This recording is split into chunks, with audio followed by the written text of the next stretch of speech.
Sword of Destruction is the third yellow belt technique, and we've technically already done a lot of it.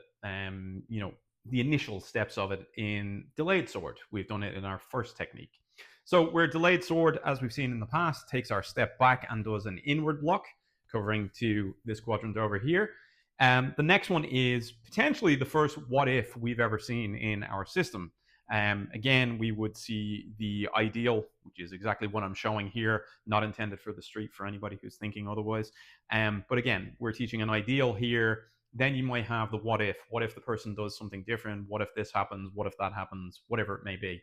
The third being a spontaneous phase or formulation phase, where you essentially react without thinking. You've trained enough to know these things. So this is potentially the first what if that we might experience in our technique or in our technique syllabus overall. Of course, you can apply what ifs to different techniques, but we're talking about if we take one technique and then we go, well, what if he does this? You will potentially end up with Sword of Destruction. What's the what if in this case?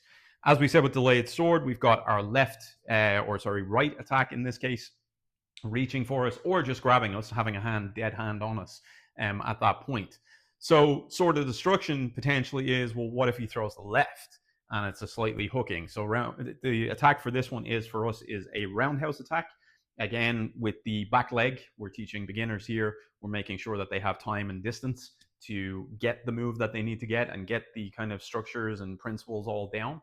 But ultimately speaking, this would be our step through and round kind of hook punch, the big John Wayne YU punch from the yesteryear. So again, this is coming in from here. There's your swing. It's the overcommitted one of this case at this point.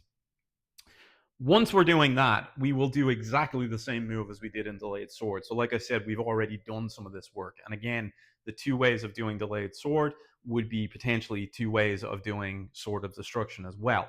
We would then still take our step back as we've done on our left side in this case. We would then drop to our neutral. Once we drop to our neutral, we have our block here at this point, okay? This is an outward extended block, not a short outwards like this. We're essentially outward extended here, and our check then covering, as we've said, either the midline, the high line, or the low line. We talked about this in our delayed sword video as well, where we said this one will cover the high line, so therefore this could cover the low line as well. So again, we drop back, we have our extended outward block, we have our kick to the groin, which is the exact same move as we would have done in delayed sword.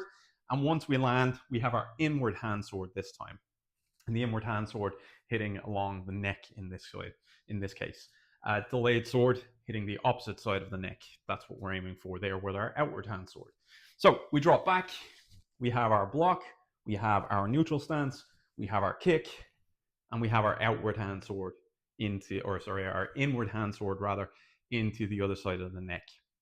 So the second version of that, which I've seen traditionally done as well, similar to the delayed sword, is when you drop back, you come to a cat stance. Now, that cat stance in this block might work, but it's questionable in terms of balance, in terms of depth, and in terms of just stability at this point, especially as opposed to a straight line punch, which can be blocked, and there's not much that needs to be done to push a straight line attack off of that line.